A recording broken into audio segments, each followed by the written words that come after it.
You don't know love like you used to. You don't feel love like you did before. Υπάρχουν κάποια συγκροτήματα που εδώ στην Ελλάδα τα ερωτευόμαστε από την πρώτη νότα. Οι Βρετανοί Editors ανήκουν σε αυτήν ακριβώς την κατηγορία. Με αφορμή λοιπόν το νέο τους άλμπουμ EBM που κυκλοφορεί με την υποστήριξη του En Lefko 87.7, οι Editors είναι Artist of the Month για τον Οκτώβριο του 2022. Μία αποκλειστική συνέντευξη με τον Tom Smith, τον τραγουδιστή τους, που μας είπε για το νέο άλμπουμ των Editors, για τις μεγάλες συναυλίες τους, για τις συνεργασίες τους, αλλά και για την πρώτη φορά που άκουσε τραγούδι του στο ραδιόφωνο. Τόμ, καλώς ήρθες στον En Lefko 87.7. Πώς ξεκινήσατε ως μπάντα, πώς γνωριστήκατε μεταξύ σας, πώς αποφασίσατε τελικά για το όνομα Editors? We all met each other studying at university in Staffordshire in the UK. We were all doing a music technology course. We all harbored dreams of working in a studio or ideally meeting some like-minded people to form a band with, and that's what happened. After university finished, we moved to Birmingham to live together and be near our management and to try to get a record deal. And that's what happened. We had a few different names. The one that stuck for longest was Snowfield, but we never really liked it. So when we moved to Birmingham and when things started to get a bit more serious, we changed it to Editors. There wasn't a great thought behind it, but we felt it was a bit mysterious and didn't have the same imagery as Snowfield, and it felt better to us to be kind of less pretty, shall we say. Θα μπορούσες να περιγράψεις το EBM, το νέο σας άλμπουμ, σε κάποιον που δεν έχει ακούσει ποτέ τη μουσική σας? Our new album is an electro pop rock record full of sad songs which are designed to make you feel happy.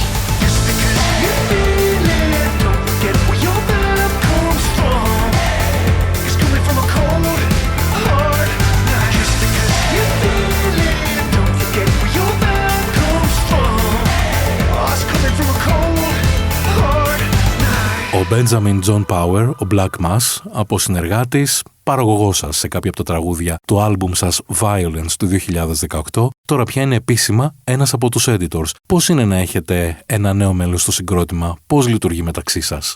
Yeah, so Blank Mass, who I'm going to call Ben, because that's his name, has properly joined the band as a full-time member. He did do some production on our album Violence, but with this record, his involvement is more, well, he's still producing on this record with the rest of us, but he was also writing with me, and that's kind of how the song started.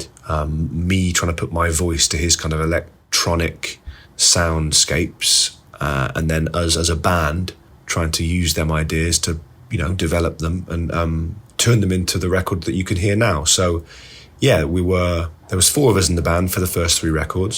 Chris left and Justin and Elliot joined, and they were, you know, they had been with us from records 4, 5 and 6.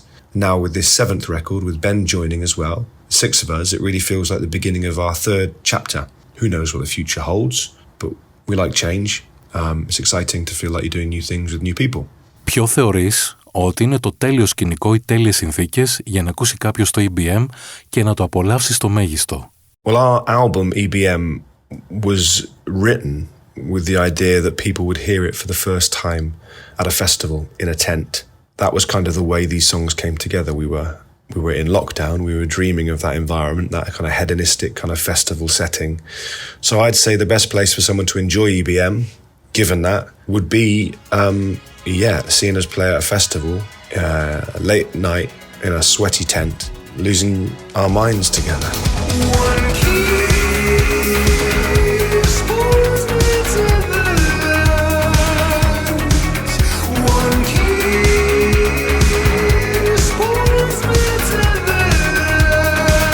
EBM είναι το ακρονίμιο του Editors and Black Mass, αλλά επίσης είναι και αναφορά στο Electronic Body Music, στο μουσικό είδος των 80s, που είναι μία από τις βασικές επιρροές του ήχου σας στο νέο σας άλμπουμ. Ποια είναι η γνώμη σου για την ηλεκτρονική μουσική σήμερα? I mean, across the band, you know, I think we all have a healthy love for a wide range of electronic music. You know, Elliot and Ben are particularly passionate about kind of techno and the more kind of club world. And then, of course, you know, we have a huge admiration and love for things like, I don't know, Depeche Mode or New Order or, you know, loads of stuff, loads of artists using electronic kind of instruments. And so, I mean, we've always, as a band, I mean, even on our first record when we were, you know, more of a guitar band, there were songs on that first record that were very electronic, and we utilised synthesizers, and we, you know, we got a real buzz out about doing that. And then with our third album, we kind of really went to town with putting the guitars down and making a really electronic record with Flood, the producer. And, you know, that balance between guitars and electronics is something that we've played with our whole career and will continue to do. So I don't know if I have any particular thoughts about electronic music today. I don't really think about it like that, really. So, yeah, but that balance, like I say, I think the band will continue to play with it. Έχετε αποδείξει ότι παίρνετε πολύ γενναίες αποφάσεις όσον αφορά τον ήχο σας, έχοντας πάντα μια τέλεια ισορροπία ανάμεσα στη ροκ και την ηλεκτρονική μουσική. Θα σκεφτόσασταν ποτέ παρόλα αυτά να κυκλοφορήσετε ένα καθαρά ηλεκτρονικό άλμπουμ? I think we probably have made completely electronic songs in the past. I think about something like No Harm from In Dream. I'm pretty sure that's completely electronic, although maybe there's a real piano on it. I can't remember. That was like a long time ago. But absolutely, I think the idea of really throwing yourself into a concept like that, like really ditching all acoustic instruments to make a completely electronic record might be fun. Or vice versa, to be honest, making a completely acoustic record would also be fun when the time is right. So who knows what we will do. We're open to anything.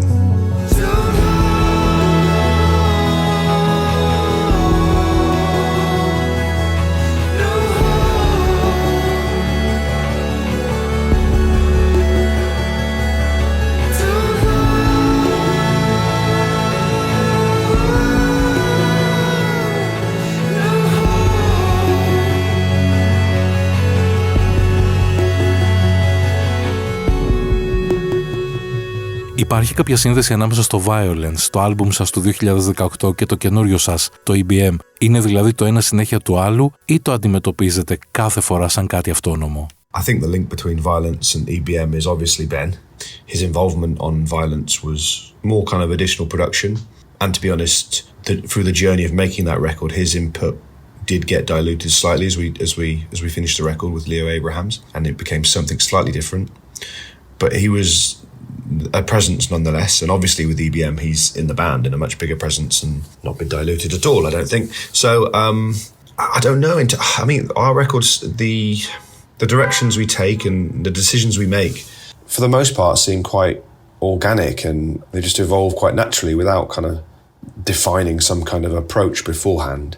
Perhaps the kind of decisions we make in how we make the record has an impact on that, you know, like deciding to go to Scotland to make In Dream on our own, or to work with a certain person, or those decisions have a bearing, but they feel a little bit more organic than defining your approach beforehand. I think we let the songs grow a little bit before trying to dictate where we go creatively, to be honest. Το 2015 είχες πει ότι για εμάς έχει κάτι ενδιαφέρον αν είναι σκοτεινό. Άλλαξε αυτό την περίοδο του lockdown? Yeah, I think we have always found kind of fertile ground in exploring things where there is a bit of darkness or a bit of grit. I think what's really interesting is try to marry that with perhaps a melody which is accessible, but to have a lyric that is maybe more serious or, I mean, dark, I guess. That kind of balance is interesting to us. I mean, obviously the last couple of years has been a bleak time for everybody. I think with this record, to be honest, the overriding emotion to do with that was trying to escape that and dreaming about coming through that and being with people again, and the music being, like I say, an escape felt more the overriding factor in EBM. Although there is a song on the record called Silence, which I think deals quite head on with isolation and missing people, and, you know, very much what we all went through in our various lockdowns.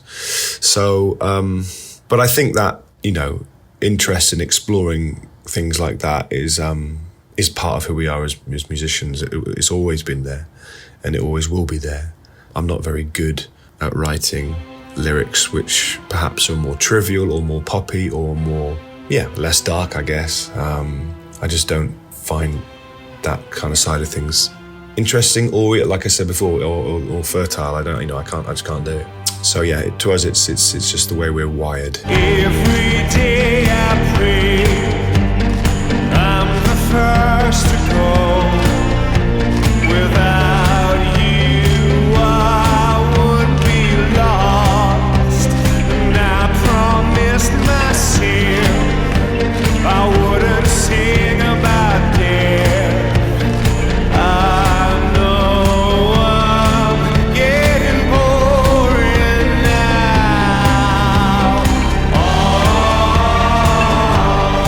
Η ευρωπαϊκή σας περιοδεία ξεκίνησε από την Ισπανία και τερματίζει στη Μεγάλη Βρετανία στο Μπρίστολ τον Φεβρουάριο του 2023. Πώς είναι να είσαι και πάλι σε περιοδεία, πώς είναι να ταξιδεύεις και πάλι για συναυλίες? Σας φαίνεται περίεργο, σας φαίνεται κανονικό, σας φαίνεται ότι είναι κάτι καινούριο, έχει αλλάξει κάτι μετά από όλο αυτόν τον καιρό? Yeah, so we're in the middle of touring Europe, and we tour the UK early next year. And we've been doing festivals, some are previous, and we'll do some festivals next year as well, I would imagine.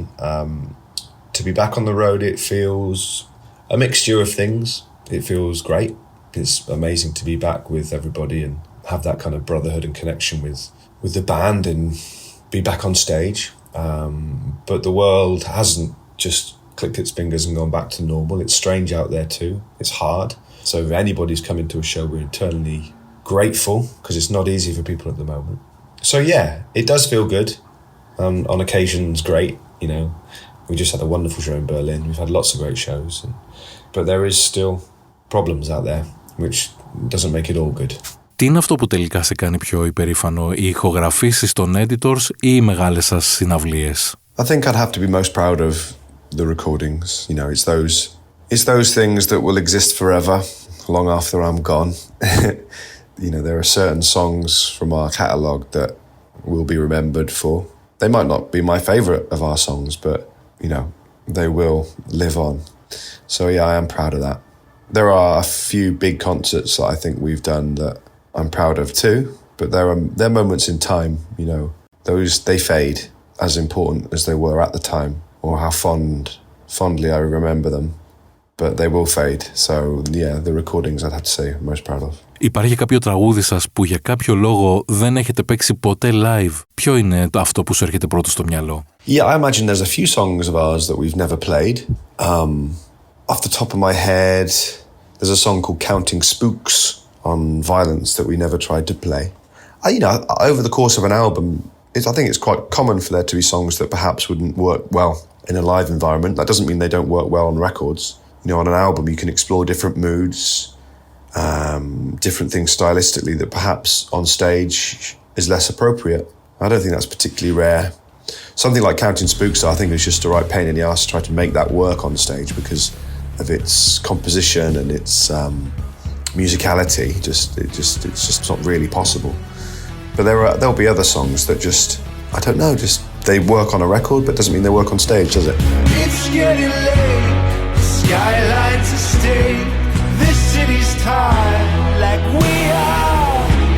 We're holding it together, counting spooks forever. I'm just so tired of numbers. Ποιοι είναι οι καλλιτέχνες που θεωρείς επιρροές σου? Ποιοι είναι οι μουσικοί σου ήρωες? My music heroes, I guess, are the bands that, had a lasting impact on my life, really changed my life. And for me, that period when music was at its most powerful was when I was in my late teens, kind of discovering things like, Oasis was kind of the beginning. I was, I guess, 14 when I heard them for the first time, and learning how to play those songs was how I learned how to play guitar. And then as I got a little bit older, it was bands like R.E.M. and Radiohead who I found to be more rewarding musically, and they changed my life too. Seeing those bands play at festivals and concerts when I was in my late teens, and things that made me think I want to do that. You know what I mean? What they're doing is moving me to such an extent that that's what I want to do up there, singing sad songs. Υπάρχει κάποιος καλλιτέχνης που θα θέλετε να συνεργαστείτε? Collaboration is not something editors have done that much outside of the collaboration of being in a band, which is what it is. We're constantly working together to make it happen. But in terms of another person coming in to collaborate with, I mean, the idea of perhaps doing some kind of duet is always kind of attractive to me. I think, you know, someone like Agnes Obel could be magic. She's got a wonderful voice. I mean, failing like that, Elvis Presley would be a good one, wouldn't it? Editors and Elvis. I think that would raise a few eyebrows. Όλα τα άλμπουμ σας έχουν μπει στο UK Top 10. 2 από αυτά έχουν φτάσει στο νούμερο 1 και το ντεμπούτο άλμπουμ σας, το Black Room, έφτασε μέχρι τα βρετανικά βραβεία Mercury. Πόσο τελικά σας πιέζει όλη αυτή η επιτυχία σε κάθε επόμενο βήμα σας, σε κάθε επόμενη επιλογή σας? Yeah, we've had 7 top 10 albums in a row in the UK. And yeah, a couple of them at number 1. Which is pretty nuts when you stop to think about it, because at the end of the day, you know, I've always felt that we're an alternative band, you know. And I think we are, at our heart, alternative band, alternative people making alternative music. And for the most part, that type of stuff doesn't really sit in the top 10 anywhere. But no, it doesn't really, I don't think I feel any pressure from that when we do our next record, really. We're long enough in the tooth, or been long enough in the business now to just be comfortable with what, you know, we have in our catalogue, and the time spent doing what we're doing has meant that we have an audience that will be interested in what we do. If we make something very, very alternative, shall we say, and that is less commercially successful, that will be our decision, and I think it will be a record that we love if we've done that. So yeah, the commercial side of things isn't really an issue or a worry. There's sugar on your soul. You're like no one I know. You're the light from another world. You swallow me whole with just a mumbled hello. And it breaks my heart to love you. It breaks my heart to love you.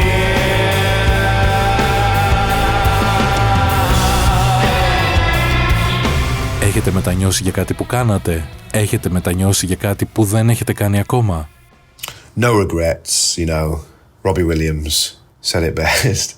You know, I don't, there are things that if I were to, decisions that we've made, perhaps on records or things that we've done with songs maybe, you know, that if I had the decision to do now, I might do differently, but that doesn't mean I regret doing them, because you make the decisions because of who you are at that time, you know, certain songs, choices, you know, things that you do in the studio, you know.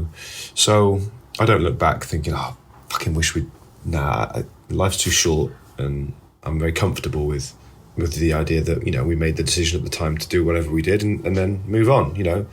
So yeah, no regrets. Είστε από τα συγκροτήματα που κάνουν εξαιρετικά live. Ποια συναυλία σας θεωρείτε την πιο σημαντική της καριέρας σας? I think the one concert that felt different and special in a very significant way was when we played Rock Werchter in 2012. That was just not long after we'd parted ways with Chris, our guitarist.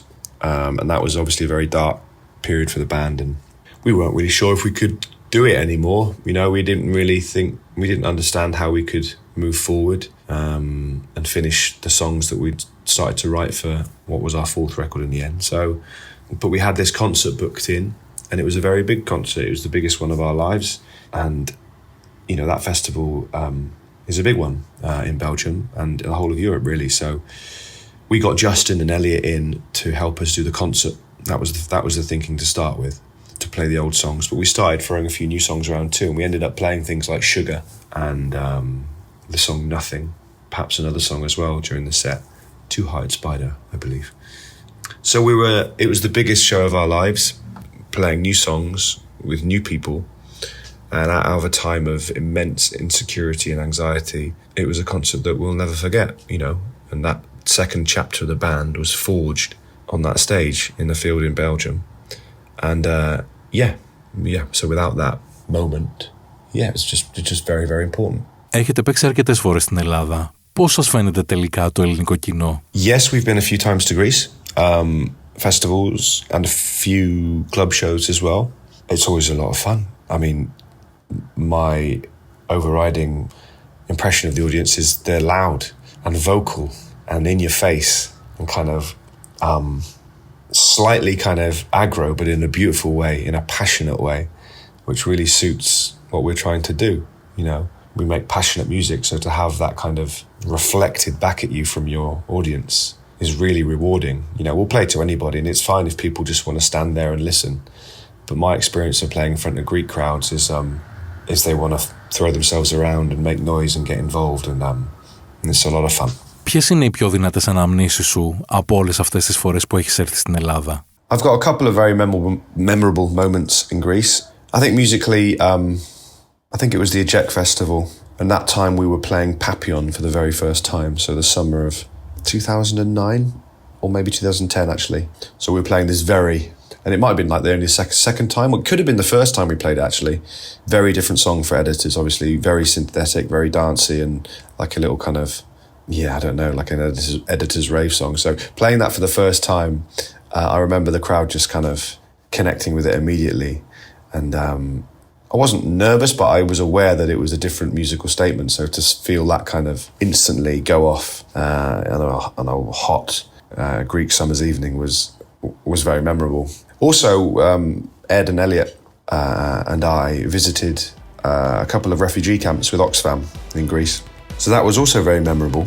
So yeah, we took time to go there with Oxfam to just help them talk about the work they're doing there in the camps. So I'll never forget that also. Make your escape, you're my own Papillon. The world turns too fast, feel love before it's gone. It kicks like a sleep twitch.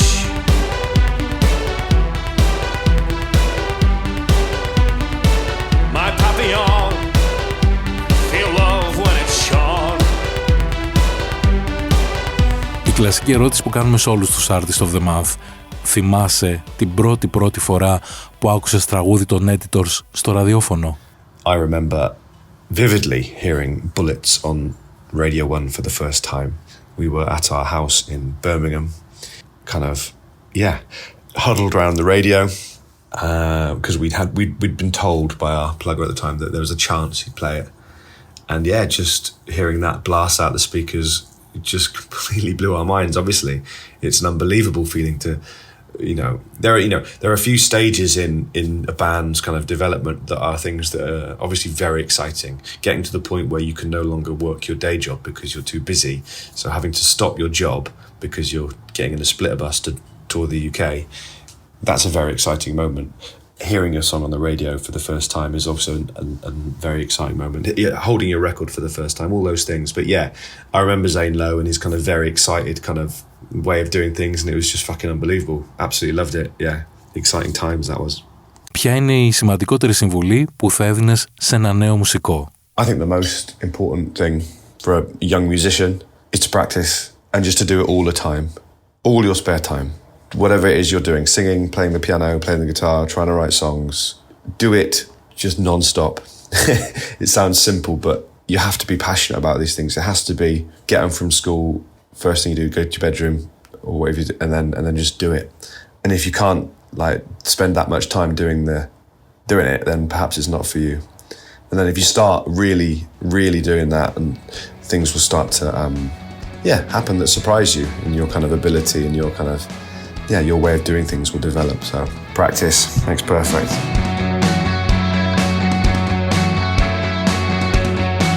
Τόμ, σε ευχαριστούμε πάρα πολύ για αυτή την σύντομη κουβέντα που είχαμε. Ελπίζουμε να σε δούμε σύντομα στην Αθήνα και γιατί όχι και στο live stage των Lefko 87.7 για ένα 525 live session.